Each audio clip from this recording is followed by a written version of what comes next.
우리가 지난 주일에 에스더 성경을 시작했는데요. 시대적 또 역사적 배경을 먼저 좀 살폈었습니다.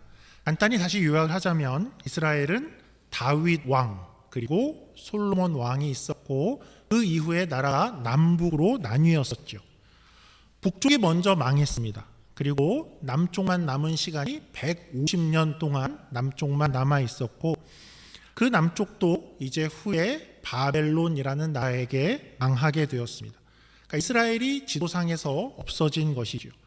그때 남쪽 사람들이 바벨론으로 다 잡혀갔는데 거기서 70년이 지나자 세계 정세의 변화가 생겼죠. 바벨론이 망하고 페르시아 제국이 들어서면서 그 첫 왕이 이제 그 백성들에게, 이스라엘 백성에게 원하는 사람들은 다 자기 나라로 돌아가도 좋다라고 조서를 내렸죠. 그래서 귀환할 수 있는 기회가 생겼습니다. 그래서 다시 돌아와서 사람들이 다시 성전을 지었더라, 집을 짓고 농사를 짓고 다시 회복되게 되어지는데 그런 내용들이 성경에는 에스라, 느헤미야, 학개 이런 성경에 그 내용들이 기록되어 있습니다. 그런데 사실 이제 돌아가라 했을 때 돌아가지 않고 남은 이들이 훨씬 더 많았다라고 했죠.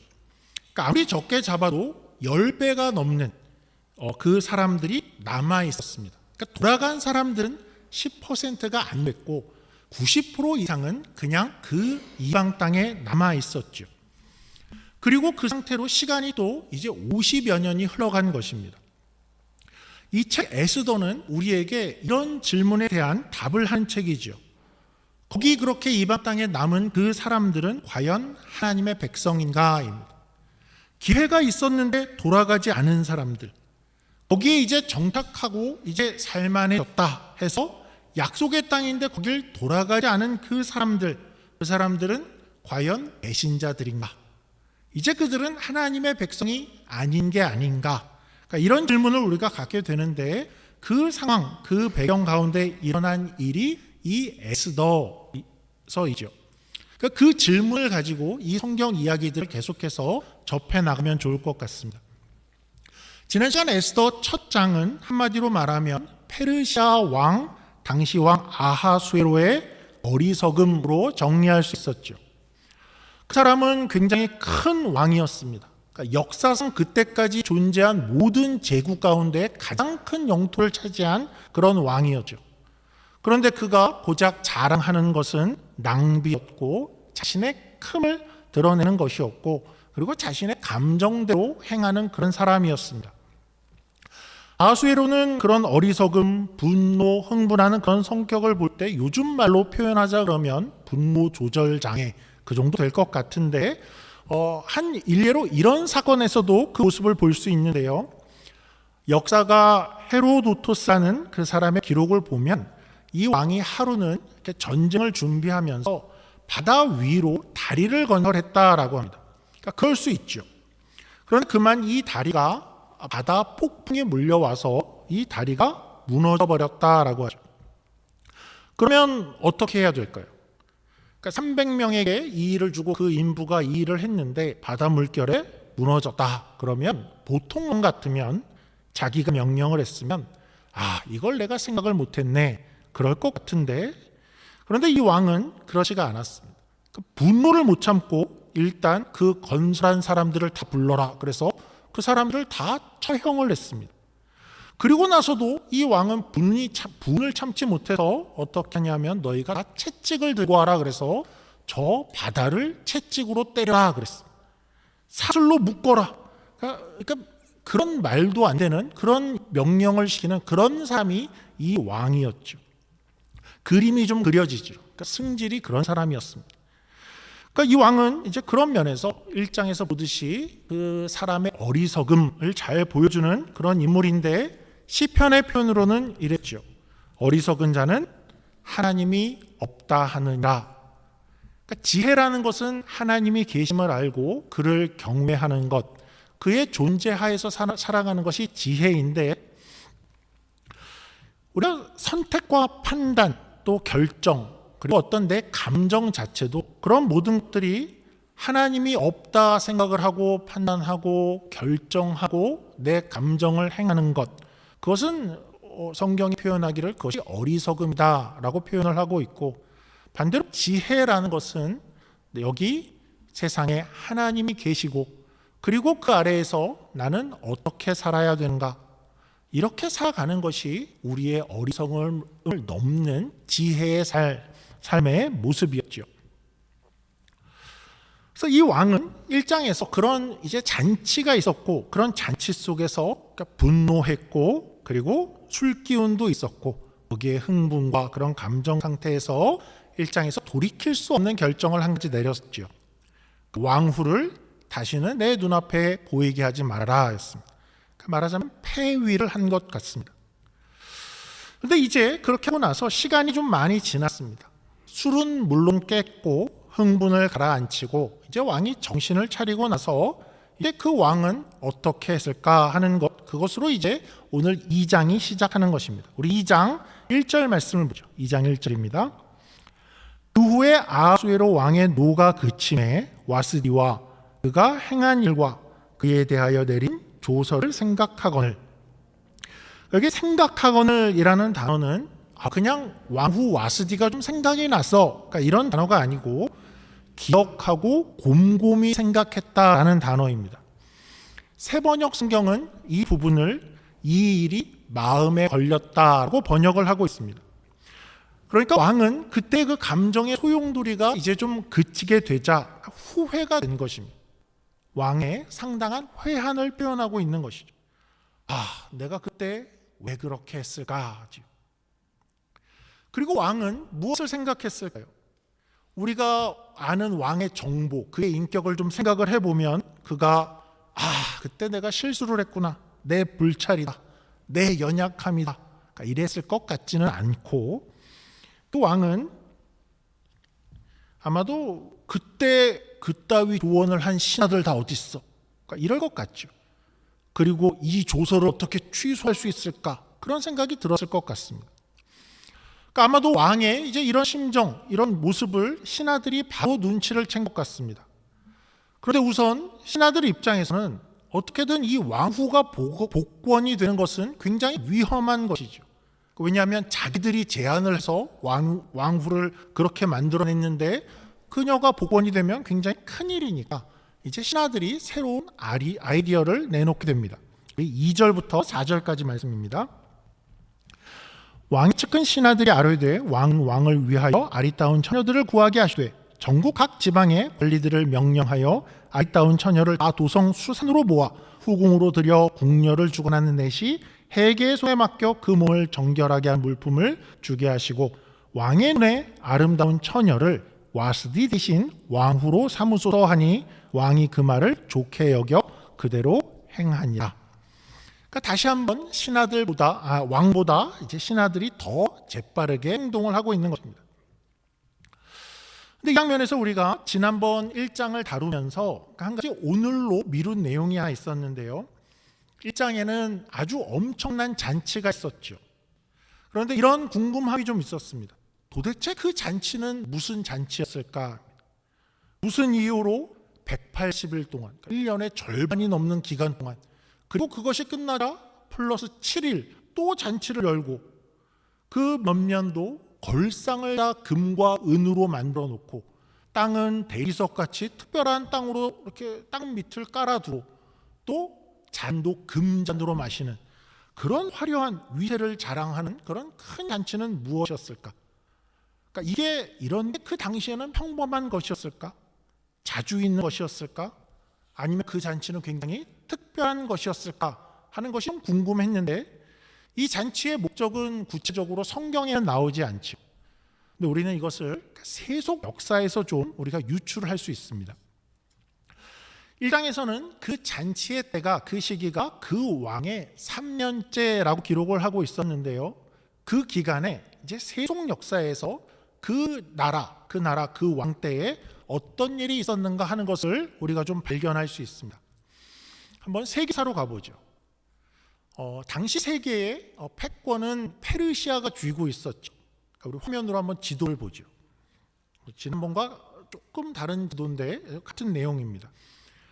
페르시아는 주보를 보셔도 좋습니다. 페르시아는 이제 우리 성경에서도 말하듯이 인도로부터 구스까지, 구스는 이집트, 이디오피아인데요. 거기까지를 다 차지하고 있고, 우리 화면에는 그 안에는 파키스탄, 아프가니스탄, 우즈베키스탄, 시리아, 이라크, 터키, 그러니까 그런 나라들이 다 포함된 제국이었죠. 그렇게 큰 나라인데 당시 페르시아에는 한 가지 수건 사업이 있었습니다. 그것은 뭐였냐면 그리스를 치는 것이었습니다. 화면으로 잘 보이시나요? 우리 북서쪽, 여러분 보시기에 왼쪽 가장 위를 보면 그리스라는 나라가 있습니다. 그러니까 그리스는 이제 유럽으로 진출하기 위한 첫 나라가 되겠죠. 그러니까 그리스가 있는데 이것은 이 왕의 전왕, 부친 다리오 1세 때부터의 그리스를 전쟁하는 것은 수건 사업이었습니다. 여러분들 혹시 그 마라톤 경기의 유래를 아시죠? 마라톤 경기가 어떻게 생겨났나? 전쟁을 했는데 한 편이 이기고 한 편이 졌죠. 그래서 어떤 병사가 그 승전보를 전하기 위해서 아주 멀리 뛰어와서 우리가 승리했습니다 하고 이렇게 쓰러졌더라 하는 그 유래가 있죠. 그래서 그 먼 거리를 이렇게 기념하며 경기를 만들며 그것을 마라톤이라고 했는데 왜 마라톤이라고 했냐 하면 그 전쟁에 있던 평야가 마라톤 평야였습니다. 그래서 그 길게 달리는 경기가 이제 마라톤이 되었죠. 근데 그때 그 전쟁에 이제 이긴 편이 어디냐면 이긴 편이 그리스였습니다. 그리고 진 편이 이 페르시아였죠. 그 진 편의 왕은 누구였냐면 오늘 아하수로 왕의 아버지인 다리오 1세였습니다. 이런 이야기했죠. 페르시아는 지금의 이란이죠. 이란. 그래서 1900년대가 되어서 이제 이름을 바꿔서 이란이라는 나라가 되었습니다. 그러면 우리가 생각할 수 있는 게 이 페르시아는, 이란은 마라톤 경기를 좋아할까요? 아니면 그렇지 않을까요? 마라톤 경기, 그러면 이란 사람들은 그러니까 우리 역사에 큰 패전을 상기시키는 것이니까 굉장히 싫어하죠. 그래서 실제로 1974년에 아시안 게임이 이란 테헤란에서 열렸는데 그때 마라톤 경기를 아예 하지 않았다고 하죠. 그러니까 올림픽의 어떤 꽃인데 그러니까 이란 사람들에게는 마라톤이 좋지 않은 기억이고 지금도 거기에서는 마라톤을 하지 않고 또 출전도 안 한다고 하죠. 그런 역사가 있습니다. 근데 그때 패전한 그 왕의 아들이 아하수에로 왕인데 이 왕은 이제 늘 거기에 복수를 하고 싶었습니다. 그러니까 그리스로 출정을 하려고 했는데 마침 그때에 당대의 어떤 강대국이었던 이집트도 좀 잠잠해졌고 그 안에 바벨론도 잠잠해지자 이제 때마침 페르시아에 있는 모든 힘들을 모아서 리더들과 지방의 장관들 다 불러 모아서 힘을 모아서 그리스를 침공하기로 했습니다. 바로 그 시점이 이제 에스더서로 보면 에스더서 1장이 되어지는 시기인 것이죠. 그래서 우리는 아니 무슨 잔치를 이토록 하고 있나 싶은데 이 기간이 바로 그리스를 향해서 페르시아가 전 병력을 모아서 이제 전쟁 준비를 하는 그런 기간이었고 그래서 아마도 이제 잔치를 하며 지방의 리더들을 다 불러 모으고 작전을 짜고 이제 군사 이렇게 동원을 하는 격려하는 마치 우리가 큰 일을 앞두고 밥을 잘 먹고 한번 으쌰으쌰 하는 그런 식의 출정식의 그런 모습이 에스더 1장의 모습이었던 것이죠. 그리고 아마도 마지막 7일간은 어떤 자신의 신들에게 특별히 또 제사를 겸한 그런 잔치를 했던 것으로 보입니다. 그래서 1장의 그 이후에 이제는 전투를 실제로 해야겠죠. 그래서 실제 페르시아는 그리스로 침공을 하게 됩니다. 누가 봐도 페르시아가 훨씬 더 강한 나라였습니다. 군사력 면에서나 모든 면에서 훨씬 더 강해서 페르시아가 이길 것이다 라고 생각을 했는데 결국 그 전쟁에서 또 그리스에게 패하고 말죠. 이 페르시아와 그리스는 여러 번 유명한 전투를 세계사에서 유명한 전투를 하게 되는데 그 전투를 다룬 아주 유명한 영화들이 있죠. 그 영화가 바로 300이라는 영화입니다. 우리 한번 첫 번째 화면 한번 볼까요? 이렇게 보시면 스파르타, 그리스 편의 스파르타의 군대, 용맹한 300명의 이야기이죠.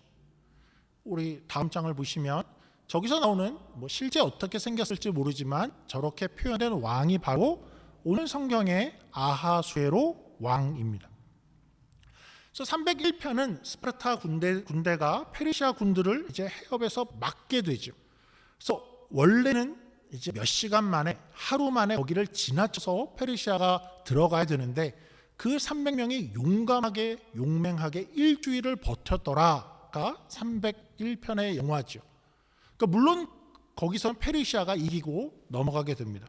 근데 시간을 벌어서 이제 그 뒤에 그리스의 다른 도시 국가들이, 그러니까 아테네나 다른 도시 국가들이 전쟁 준비를 확실히 하고 힘을 모아서, 그러니까 배를 모으고 전열을 정비해서, 우리 다음 화면 보시면 이제 살라미스 해전이라는 그 전쟁을 하게 되고 그 전쟁에서 페르시아가 패배를 하게 됩니다. 그 해전에서 크게 지고, 우리 다음 화면도 보여주죠. 그런 해전에서 지게 되고, 그리고 또 이어진 육지전에서 다시 한번 그리스에게 패배를 하고, 그렇게 전쟁이 끝이 나게 되죠. 화면 감사하고요. 바로 그 300에 나왔던 그런 전쟁들이 이제 성경으로 보면 에스더서로 보면 1장과 2장 사이에 있었던 세계사의 사건들입니다. 그래서 1장은 그 시기에 어떻게 이야기했었냐 하면 그 왕 3년째다라고 이야기를 했었고, 2장은 그 후에로 시작을 하는데 이제 조금 후에 보면 왕위 7년째라고 합니다. 그러니까 그 사이 3, 4년이 이제 지난 것이고, 그 사이에 이 왕은 전쟁에서 크게 패한 것이죠. 그렇게 돌아온 것입니다. 우리가 이 왕이라고 한번 생각을 해보죠. 이 왕입니다. 왕의 심기가 어땠을까? 위로가 필요했겠죠. 병력도 군사력도 월등하다고 생각했던 그 자신만만한 전쟁에서 패하고 돌아오게 되었습니다. 아버지의 복수다라고 갔었는데 그 성과를 이루지 못하고 그냥 빈손으로 전쟁에서 지고 돌아왔죠. 그 대단한 파티를 하고 위용을 자랑하고 그렇게 하고 갔는데 큰 낙심이 된 것이겠죠. 그리고 돌아오니까 왕후도 없습니다. 그러니까 거기에 이제 신하들이 움직인 것이죠. 새로운 왕후를 선출합시다. 전쟁으로 우리가 이것을 미뤄왔지만 이제 그 새로운 왕에게 이제 위로가 필요한 때입니다. 된 것입니다. 역사 이야기를 많이 했는데 저는 개인적으로 이런 장면들에서 굉장히 큰 희열을 느끼고 하나님이 참 멋있다라는 그런 생각을 하게 됩니다. 절묘하게 이 세속의 역사와 또 하나님의 일하시는 그 역사가 때를 맞춰서 같이 이어나는 그런 장면들이죠. 이제 성경으로는 에스더가 등장해야 되는 그런 시점이 되었는데 때마침 어떤 일들이 일어난 거죠. 기존에 있던 왕후가 마침 폐위가 된 것이죠. 그 자리가 비워진 것입니다. 그 모든 과정에서 왕이 만약에 굉장히 지혜로웠다면 그렇게 되지 않았을 수 있었을 터인데 마침 그 왕은 분노와 감정 조절이 잘 안 되는 그런 왕이었고, 또 마침 신하들은 다른 조언을 하는 그런 신하들이 있었고, 또 마침 긴 잔치에 아마 술 기운도 한몫했을 것 같습니다. 또 마침 그때 아주 큰 전쟁이 있었는데 그 나라 대 나라의 전쟁에서 처절하게 패배하고 돌아온 때죠. 이제 역사는 왕후의 자리가 비었다, 왕후가 필요하다 하는 모든 세팅이 준비가 된 것이죠. 하나님은 세상의 역사를 어떻게 주관하시는가? 감히 이렇게도 표현을 할 수 있을 것 같습니다. 하나님은 자신의 일하심을, 자신의 역사를 위해서 세상의 역사를 조정하시고 주관하고 계신다. 하나님은 그 하나님의 일하심을 위해서 세상의 모든 것들을 이렇게 조정하고 계시고 자신의 일을 해가시는 분이신 것이죠. 물론 여기까지만 세팅이 되었다라고 해서 다 되는 것은 아닙니다. 이제 에스더에서 어떤 일들이 일어나게 되는가 하는 것을 계속해서 볼 텐데요. 하나님은 일을 더 만들어 가시죠. 일이 어떻게 진행되나 볼 텐데요. 그리고 이제 이어서 그래서 별명을 붙이자면, 그러니까 신하들의 조언을 따라서 별명을 붙이자면, 그러니까 미스 페르시아 뭐 이렇게 이런 경연 대회 같은 것이 일어나게 됩니다. 그러니까 무슨 오디션 프로그램 같기도 하고 왕후 오디션 경쟁 프로그램 뭐 이런 것이 이제 그때 이런 시작이 되는 것이죠. 우리 3절 말씀 보죠. 3절입니다. 전국 각 지방의 관리를 명령하여 아리따운 처녀를 다 도성수산으로 모아 후궁으로 들여 궁녀를 주관하는 넷이 해계의 손에 맡겨 그 몸을 정결하게 하는 물품을 주게 하시고, 그러니까 가장 아름다운 처녀들을 다 모아들었습니다. 그러니까 당시 페르시아 제국의 인구가 한 500만 정도 되었다라고 합니다. 그러면 그 제국 안에 여인들이 한 250만 정도가 되었겠죠.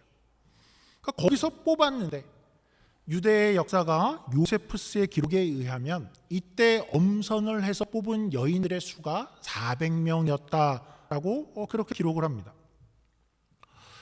그런데 이 대회는 어떤 대회였냐 하면, 그러니까 우리가 그냥 상상하듯이 어떤 가수 오디션 프로그램이나 미스 코리아, 어떤 슈퍼 탤런트 대회나 이제 그런 것과는 달리 굉장히 사실은 비참한 대회였습니다.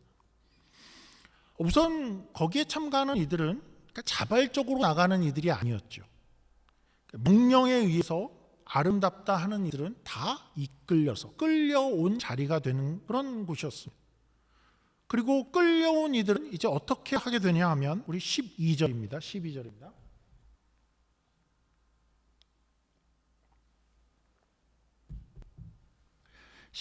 처녀마다 차례대로 아하수에로 왕에게 나가기 전에 여자에 대하여 정한 규례대로 12달 동안을 행하되 6달은 모략 기름을 쓰고 6달은 향품과 여자에게 쓰는 다른 물품을 써서 몸을 정결하게 하는 기한을 마치며, 그러니까 1년 동안 미모 관리를 받습니다. 근데 1년 기간은 이런 준비의 기간도 되지만 그 당시에 혹시나 그 여인이 임신을 하지 않았나 하는 점검하는 그런 기간이었을 것이다 라고 합니다. 13절로 가보죠. 13절입니다. 처녀가 왕에게 나아갈 때에는 그가 구하는 것을 다 주어 후궁에서 왕궁으로 가지고 가게 하고, 그러니까 마치 내용들은 뭔가 미모도 가꾸고 어떤 것을 누리는 것 같지만, 그러니까 사실은 생각해 보면 이것은 그녀들을 위한 것은 아니죠. 이 비유가 매우 이렇게 과격해 보이긴 하는데, 그러니까 한번 비유를 들자면 식탁에 오를 고기의 질을 높이기 위해서 아주 좋은 사료를 실컷 먹이는 것과 어떤 면에서 비슷하죠. 그러니까 이 일은 순전히 왕을 위해서 이루어지는 것입니다. 그리고 또 그녀들의 앞으로의 운명들은 또 이렇게 됩니다. 이제 한 명씩 차례대로 왕의 침실에 들어가게 된다라고 하죠. 우리 14절입니다. 저녁이면 갔다가 아침에는 둘째 후궁으로 돌아와서 비빈을 주관하는 넷이 사스가스의 수하에 속하고 왕이 그를 기뻐하여 그의 이름을 부르지 아니하면 다시 왕에게 나아가지 못하다. 그러니까 한 명씩 왕에게 들어가게 되고, 그리고 나면 이제 후궁에 속해지게 되는데, 그러면 이제 평생 거기서 그냥 살아야 되는 것입니다. 그러니까 경연에 탈락을 했어. 아유 아쉽네. 그러면서 고향에 돌아가서 새로운 삶을 다시 살아야지, 그런 것이 아니고, 이제 다른 남자 만나서 새 출발을 해야지, 그런 것도 아닙니다. 그냥 평생 궁에서 그냥 그렇게 있어져야 하는 것이죠. 그러니까 이렇게 모여진 여기 400명의 그 여인들 가운데에 한 명으로 오늘 에스더가 뽑혀져 온 것입니다. 이 상황들을 우리가 이렇게 한번 살펴봤는데, 여러분이 에스더라면 어땠을까요? 그래도 내 미모를 인정받았으니 너무 좋네, 그랬을까요? 이것은 분명히 미스 코리아 출전 같은 그런 것이 아니었습니다. 에스더는 분명히 내가 부푼 꿈을 안고 내가 한번 대박을 노려서 신청서를 써야지, 그런 것이 아니었죠. 그저 운명에 이끌려서 여기에 끌려온 것이었습니다. 물론 400명 중에 한 명은 나중에 큰 영화를 누릴 수 있다는 면은 있지만, 나머지는 다 버려져야 되는 그런 자리에 오게 된 것이죠.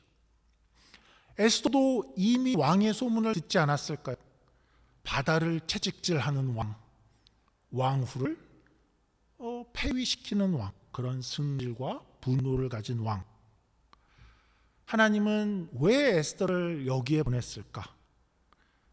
에스더는 분명히 마냥 기쁘지 않았을 것입니다. 혹시라도 그녀가 내가 400대 1을 뚫을 것을 미리 알고 있었다면 발걸음이 조금은 가벼울 수 있었겠죠. 그러나 그렇지 않은 자리에 지금 끌려 나와 있는 것입니다. 나는 아마도 분명히 나는 399명에 속해서 그냥 평생을 저 후궁들 사이에서 저렇게 살아가게 될 것 아닐까? 내가 여기에 왜 오게 된 것일까? 우리의 인생이 때로는 그런 곳으로 이끌려 갈 때가 있죠.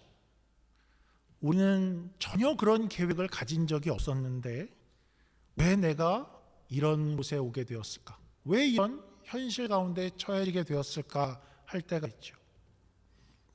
물론 어떤 때는 그것이 우리의 잘못 때문일 수도 있습니다. 우리의 실수, 우리 실패 때문에 그렇게 될 수도 있죠. 이스라엘이 그랬죠. 이스라엘은 전쟁에 졌습니다. 미리미리 힘을 키워놓지 않았습니다. 그리고 그 전에 하나님의 말씀에 순종치 않았었죠. 그래서 원치 않은 곳에 끌려온 것처럼 우리도 어쩌면 우리의 실패 때문에 우리도 그런 곳에 처해지게 될 수도 있습니다. 그러나 성경이 늘 이야기하는 것은 그러나 하나님은 그럼에도 그것으로 우리의 운명을 절망시키지 않는다라는 이야기를 하는 것입니다. 에스더를 설명하면서 에스더 성경의 큰 질문은 이것이다 기억하자라고 했죠. 거기에 있는 사람들이 누구였냐는 것이죠. 기회가 분명히 있었는데도 이스라엘로 돌아가지 않은 사람들입니다. 약 50년 전에 돌아간 사람들의 소문을 듣습니다. 돌아가서 성전을 다시 지었대. 다시 제사를 드리기 시작했대. 그 땅은 하나님이 우리 조상들에게 약속한 가나안 땅 약속의 땅이잖아. 거기로 돌아갔대. 그런데 나는 여기 남았어. 나는 그냥 현실과 타협하고 있는 것 아닌가? 이제까지 이런 선택을 하며 여기에 있는 나를 과연 하나님은 돌보실까? 내가 처한 이 현실은 어쩌면 하나님이 그냥 나를 벌하시고 있는 것은 아닐까? 왜 나한테 이런 일들이 생길까? 건강에 문제가 생긴 것도 있고 직장에 문제가 생기고 왜 이렇게 스트레스가 많고 왜 자녀는 잘못되어지는 것 같고 모든 게 계획대로 되어지지 않는가? 이 모든 것을 내 선택과 내 잘못이 초래한 것이 아닌가? 이제는 후회해도 아무 소용이 없는 끝이 아닌가 싶을 수 있는 것이죠. 하나님은 오늘 그런 생각을 하고 있고 또 어쩌면 앞으로 그런 상황 가운데 처해질 수 있는 우리들에게 에스더서를 통해서 이렇게 말씀하시는 것이죠. 사실은 그런 너희들을 위해서도 하나님은 세상 역사도 만들고 계신다라는 것입니다. 너희를 잊은 것이 아니다라는 것이죠. 그런 이들임에도 불구하고 당시 최강의 페르시아가 그리스의 지게도 하시고 어리석은 왕이 왕후를 폐하게도 하시고 또 신하들의 이상한 아이디어로 미스 페르시아 같은 행사가 열게도 하시고 웬일인지 에스더가 그곳에 뽑히게도 하시고 하나님은 최악의 환경과 같은 곳에서도 거기서도 일하신다라는 것을 보여주고 있는 것이죠. 하나님은 자신이 선택한 백성을 포기하지 않고 세상의 역사를 주관하시고 만들어 가시면서도 우리를 위하신다라는 것입니다. 우리는 어떻게 해야 될까요? 하나님이 우리를 포기하지 않으신다면 우리도 포기할 수 없는 것이죠. 때로는 내 인생이 다 망가진 것 같을 때도 있지만 그렇지 않다라는 것입니다. 우리의 현실을 보면 그렇게밖에 안 보일 수 있지만 그러나 하나님이 계시다면 그렇다면 우리는 다시 한번 하나님을 신뢰할 수 있다이죠. 우리가 지난 수요일에도 잠시 다뤘지만 요셉의 인생이 그랬습니다. 요셉은 가정에서 그렇게 사랑을 받고 이렇게 평생을 살 줄 알았죠. 그런데 어느 날 형들이 그를 팔아서 이집트 먼 나라의 노예가 되어지고 있는 자신을 발견하게 됩니다. 그리고 또 거기서 뭔가 정신을 차려보려 했지만 그러나 또 보디발의 아내의 모함에 감옥에 떨어진 또 자신을 발견하게 되죠. 시편은 그의 상태를 그의 혼이 쇠사슬에 뚫려 꿰어져 걸려있는 것 같다, 그런 상태로 표현하는 그 세월을 요셉은 10년을 지내게 됩니다. 다윗 왕은 사울을 피해서 이굴 저굴로 광야에서 광야로 도는 그 세월을 또 10년을 살게 되죠. 우리는 어쩌면 지금 우리가 그런 시간 가운데 있을 수 있고, 어쩌면 어떤 때에 그 상황 가운데 처할 수도 있죠. 그러나 하나님은 그 상황 가운데에서도 우리를 포기하지 않으시고 우리의 미래를 준비하신다고 믿습니다. 우리가 그러한 믿음으로 굳건히 서기를 원하고, 하나님의 성경 안에서 어떤 일을 행하셨는가, 우리를 위해서 쓰여놓은 그러한 글인 것을 우리가 다시 한번 기억하고, 우리의 인생 가운데도 동일하게 일하실 하나님을 기대하는 저와 여러분이 되기를 주님의 이름으로 축원합니다. 기도하겠습니다. 하나님 감사합니다. 우리 인생이 때로는 캄캄하기도 하고, 때로는 나의 잘못 때문에 내가 여기까지 온 것인가 하는 그런 후회와 낙심이 될 때도 있습니다. 하나님, 그러나 에스더서가 보여주시는 것은 많은 기회 속에서 하나님을 택하고 하나님께 돌아가지 못한 그런 가운데 있는 백성 가운데에도 하나님께서 함께 하시고 일하신다는 것을 우리가 발견합니다. 하나님, 우리의 잘못과 우리의 연약함이 있지만 그럼에도 불구하고 우리를 붙잡는 하나님의 손이 훨씬 더 강하다라는 것을 우리에게 지금도 말씀하여 주시오니, 우리가 다시 한번 하나님을 신뢰할 수 있게 하시고 포기하지 않는 우리의 인생 되게 하여 주시옵소서. 함께 하실 줄 믿으며 예수님의 이름으로 기도드립니다. 아멘.